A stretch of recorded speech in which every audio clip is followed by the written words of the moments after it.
हज़रत निज़ामुद्दीन औलिया अल्लाह दे वली होए।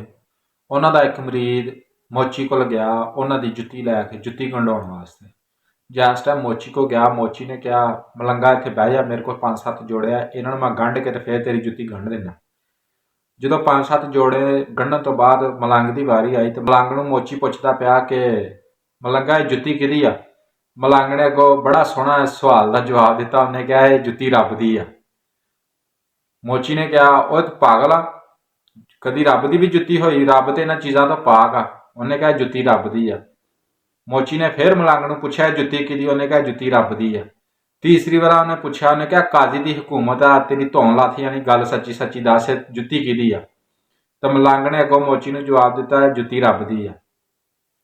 यह रौला सुन के बंदे होर कट्ठे हो गए। जिस टाइम बंदे कट्ठे होए उन्होंने पुछया मलंगा जुत्ती किहदी आ? उन्हें कहा जुत्ती रब दी।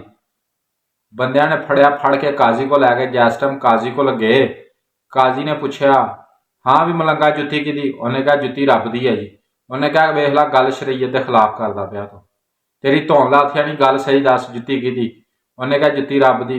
काजी ने समझा कि मलंग पागल आ। उन्हें कहा कि इनू 2 दिन शाही मेहमान खाने च ठहराया जाए, लिहाजा इसका पता चल जूगा। उसकी अच्छी टहल सेवा हुई, अच्छा खान पीन मिले मलंग का। जो 2 दिन बाद फिर काजी की अदालत लगी तो काजी ने पूछा हाँ भी मलंगा मेरे हाथ च की? मलंग ने कहा कलम। टाइम की होया? उन्हें कहा 12 बजे।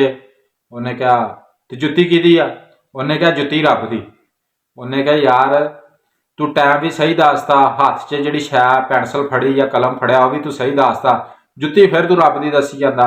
इन्नी देर दे विच हज़रत निज़ामुद्दीन औलिया आ गए। जिस टाइम निज़ामुद्दीन औलिया की जात पाक आए तो आपने फरमाया काहदा रौला पिया? फरमाया कि जिहड़ा मलंग आ यह कहता पिया कि जुत्ती रब दी आ। आपने फरमाया काजी साहब तुसी कुरान नहीं पढ़िया? काजी ने कहा जी पढ़िया। तो आपने फरमाया जिहड़ी उहदे विच आयत आ निज़ामुद्दीन औलिया की जात पाक ने एक आयत पढ़ी, वह मफहूम यह वा कि जो कुछ जमीनों आसमान दे विच आ यह मेरे अल्लाह की मलकीयत आ। यह कुरान दे विच है कि नहीं है? काजी साहब ने कहा कि बिल्कुल है।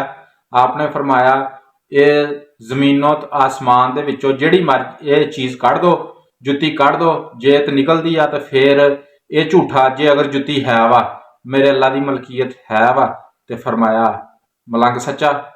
वो जिस टाइम ये चीज़ हुई मलंग सच्चा हो गया। तो दोस्तों गल सुनाने का मतलब आ तेरा मेरा कुछ नहीं गा, जो भी आ उस मालक का ही आ। ठीक है, इत्थे वेखते वेखते ही अपनी अखा सामने कई मालक आए जमीनों के, कई चल गए। इत्थे बड़े बंदे कहते आ जमीन मेरी जमीन मेरी, वो वेखते वेखते पुत 4-5 उठ पैंदे, वो कहते आ किला मेरा, दहाड़ा मेरा, बीघा मेरा।